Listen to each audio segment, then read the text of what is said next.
The Coalition has issued a warning this morning. More than 30,000 first home buyers are at risk of entering negative equity. That's where the value of their new home bought on the 5% deposit scheme drops below what they owe on their mortgage.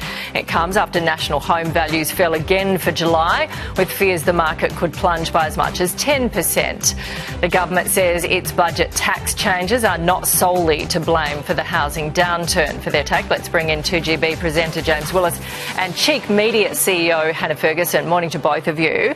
James, the Treasurer says downward cycles are normal. Long-term investments, that's what we should be looking for. That's what the real estate market is. So there isn't really a problem here with negative equity. Yeah, I mean, there's a couple of things here. Firstly, the housing market has come down significantly in the last 5 or 6 weeks. There are people in the government taking credit for that. I think personally they're overlooking the fact that a lot of people have their majority of their wealth tied up in their house, the family home, and use that money eventually to pass on through the bank of mum and dad to their kids.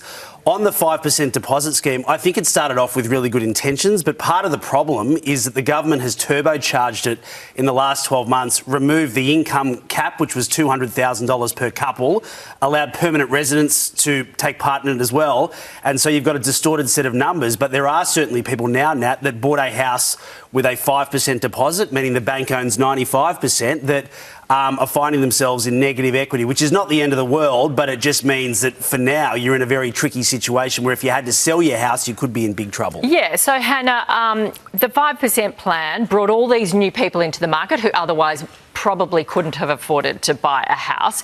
Is it a problem only if they have to sell? If they lose their jobs, then they're stuck? Look, I'm one of the people that came in with the 5% home deposit scheme. I'm one of the people that could not afford to buy a home in Sydney. I've got a one-bedroom apartment and a mortgage of more than $700,000 because that's how Sydney operates at the moment. So understanding that, knowing that I'm at risk of this negative equity in the conversation too, it's an important conversation, but we know that when house prices are dropping, it's the top 25% of the market that's going to be impacted most. The eastern suburbs of Sydney, look, that's not where first home buyers are. The people like me that don't have help from mum and dad that are struggling to kind of get into the market, that 5% home deposit scheme also saw housing prices increase by 10% as young people fought to get in the first place. I think it's important that house prices do come down. Yes, there is a risk here, but only if you're looking to sell. Now, if interest rates continue to climb and unemployment rises, that is more of a risk. But right now, I think it's okay. This is not the end of the market that's going to be most affected. Yeah, you're right. That lower end, under 1.5, that's actually increased a tiny bit. Are you worried that you may go into negative equity, or you sort of think,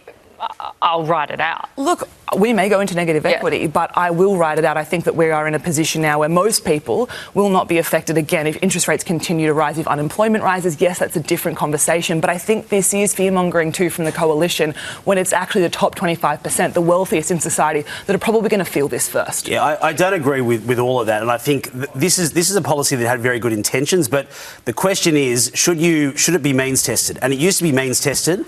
Now there are couples, it was reported at the weekend, that earn $675,000 that have been underwritten by the government to take access to this scheme. Now, from all the data I've read, this is allowing people that would have been able to buy a house anyway, in most cases, to be underwritten by the government, which I don't think is right, and I think there needs to be stricter provisions. Otherwise, a wealthy first home buyer will take advantage of this to knock out a lower income first home buyer from the market, and that's not fair either. Yeah, the figure's quite large that people would have actually been able to afford a house without the 5%. Do you think they should have capped it? Totally. I think it should be means tested. I absolutely agree. I do not think that people over that kind of an income threshold that don't need the assistance should be helping to drive that market up with that 5% scheme. I think that's unhealthy for the market, and that's a serious problem as well.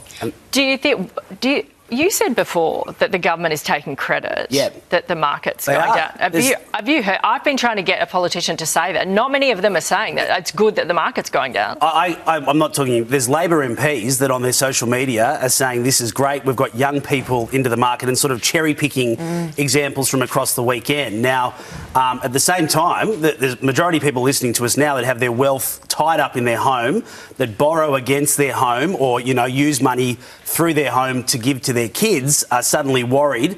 And if that's preventing people from downsizing as well, it's a problem. So I don't think they even know what they're doing. You've had the housing minister say we're in a correction and then not even realise what a correction officially is.